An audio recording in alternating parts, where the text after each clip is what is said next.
सी में क्या है आपका? नंबर थर्ड इसका है यूज द डबल निगेटिव। अब डबल निगेटिव क्या होता है? पहले निगेटिव एडवर्ब है नो, नॉट, नेवर, यानी आपका नो लगा हुआ हो अथवा नॉट का प्रयोग किया गया हो अथवा नेवर का प्रयोग किया गया हो। ये तीन शब्द आपके डायरेक्ट निगेटिव का अर्थ देते हैं।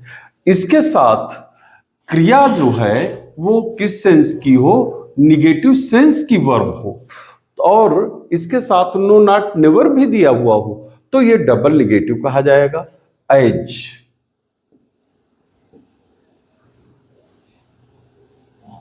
ही saw the Taj Mahal.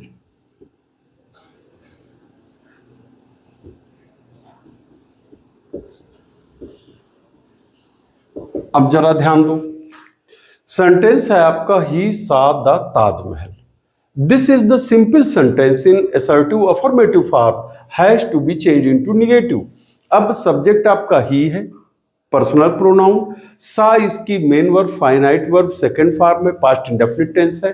The Taj Mahal इसका ऑब्जेक्ट है, अर्थात इसको जब निगेटिव में चेंज करेंगे तो जो अभी पहले ए और बी दोनों ही हमने रूल्स बताए हैं वो इनमें किसी भी तरह से प्रयोग नहीं हो पाएंगे। तो हम निगेटिव एडवर्ब में क्या करेंगे? डबल निगेटिव का प्रयोग करेंगे। पहले तो नो या नॉट या नेवर में से कोई चीज लगाएंगे, उसके पश्चात कोई वर्ब ऐसी प्रयोग की जाएगी जो निगेटिव सेंस वाली हो। अब निगेटिव सेंस वाली कौन सी वर्ब होती है? एक होती है फेल, फॉरगेट, मिस, लूज,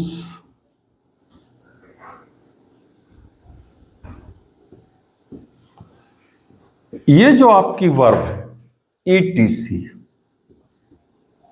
ये जो आपकी वर्ब है ये निगेटिव मीनिंग देती है। तो जब निगेटिव मीनिंग वाली वर्ब नो या नॉट या नेवर के साथ में दी हुई हो तो उसका अर्थ अफर्मेटिव की तरह हो जाता है। तो अब इसको हम चेंज कैसे करेंगे? सबसे पहले क्या लिखेंगे? ही। अब सा सेकेंड फॉर्म है, पास्ट इंडेफिनिट शो करती है। पास्ट इंडेफिनिट की हेल्पिंग वर्ब होती है डिड। निगेटिव एडवर्ब क्या लगा देंगे? नॉट। अब डिड नॉट के साथ हम यहां पर सी का प्रयोग नहीं करेंगे बल्कि फेल, फॉरगेट, मिस या लूज में से। तो फेल असफल रहना या फॉरगेट भूलना, इनमें से कोई भी हम लगा सकते हैं। फॉरगेट नहीं भूला। क्या नहीं भूला? तो जो फाइनाइट वर्ब थी इस फाइनाइट वर्ब को हम इसका रूप इंफिनिटिव में बदल देते हैं। तो इंफिनिटिव कैसे बनता है? फर्स्ट फॉर्म से पहले टू लगा दिया जाए तो सा का फर्स्ट फॉर्म होगा सी और सी से पहले क्या लग गया? टू। तो टू सी इंफिनिटिव का काम करेगा। वह देखने से नहीं भूला। क्या नहीं भूला देखने से? द ताजमहल, अर्थात उसने ताजमहल देखा। तो अब ये ध्यान दो, ये सेंटेंस ऐसा है जिस सेंटेंस में ना तो हम किसी एडजेक्टिव कॉम्प्लीमेंट को अपोजिट कर सकते हैं, ओनली या नन बट में भी नहीं बदल सकते हैं। तो निगेटिव एडवर्ब नो या नॉट या नेवर के साथ fail, forget, miss, lose, ETC इत्यादि क्रियाओं का प्रयोग करके जो फाइनाइट वर्ब है उसको हम इंफिनिटिव में बदल देते हैं। अब इसका जरा चौथा रूल देखिए क्या है।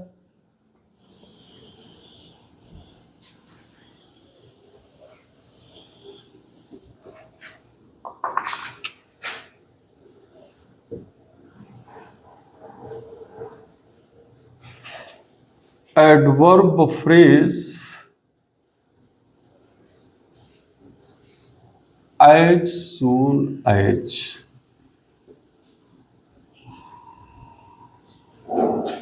को no sooner में बदलकर।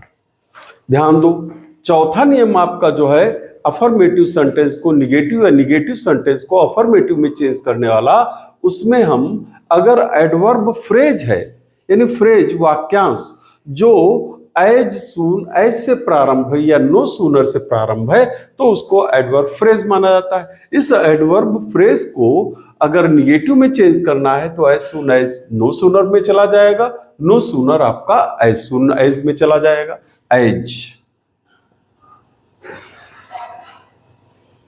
As soon as the teacher entered the room, comma, all the students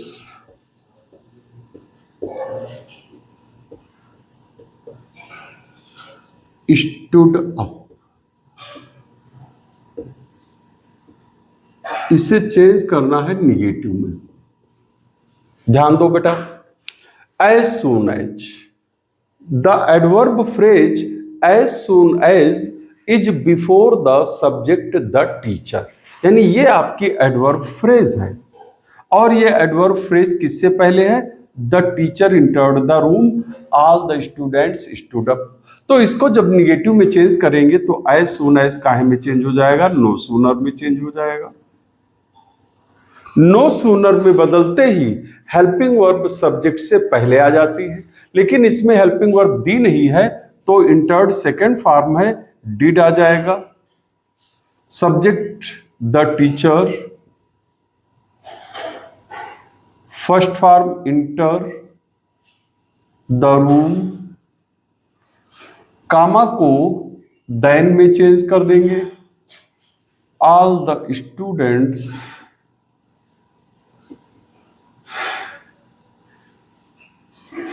stood up. यानी ये जो सेंटेंस है, इस सेंटेंस में ये जो आपकी as soon as adverb phrase है, adverb phrase as soon as काहे बदल गई? नो सूनर में। नो सूनर में बदलते ही helping verb before the subject आ जाती है और कामा आपका देन में बदल जाता है। इसके ये 3 नियम हैं। अर्थात अगर नो सूनर से प्रारंभ हो तो नो सूनर को एज सून एज में बदल देंगे, हेल्पिंग वर्ब सब्जेक्ट के बाद चली जाएगी और देन को कामा में बदल दिया जाएगा। इसी तरह से आपका जो अगला रूल है, वो अगला रूल आपका 5वां जो है ई, तो उसमें क्या करेंगे? उसमें यदि श्योर या डाउटफुल है तो श्योर या डाउटफुल के साथ हम श्योर को डाउटफुल में और डाउटफुल को श्योर में बदल करके बनाते हैं एज।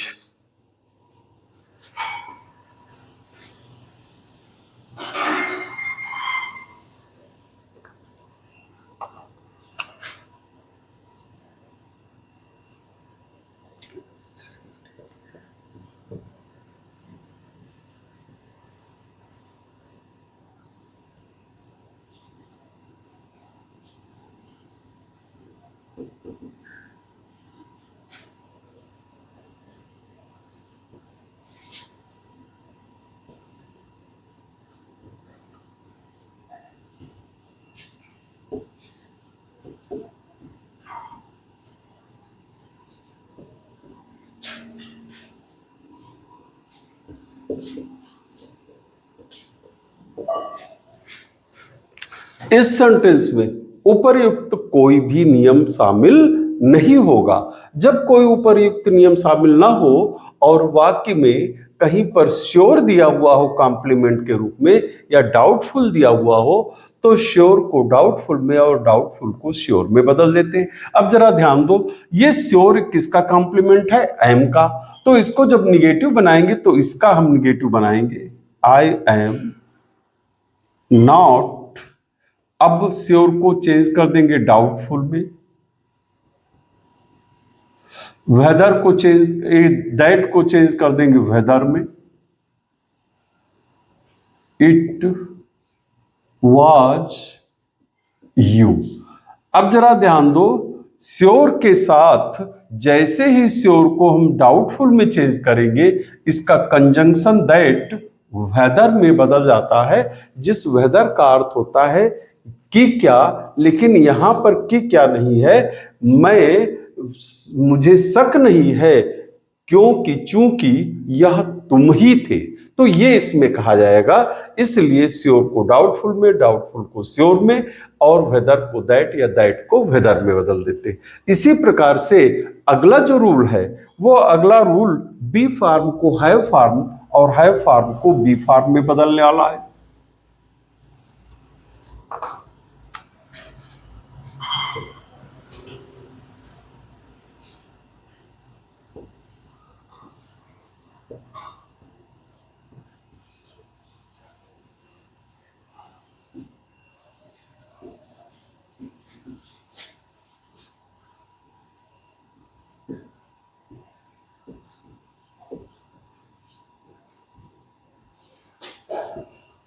एच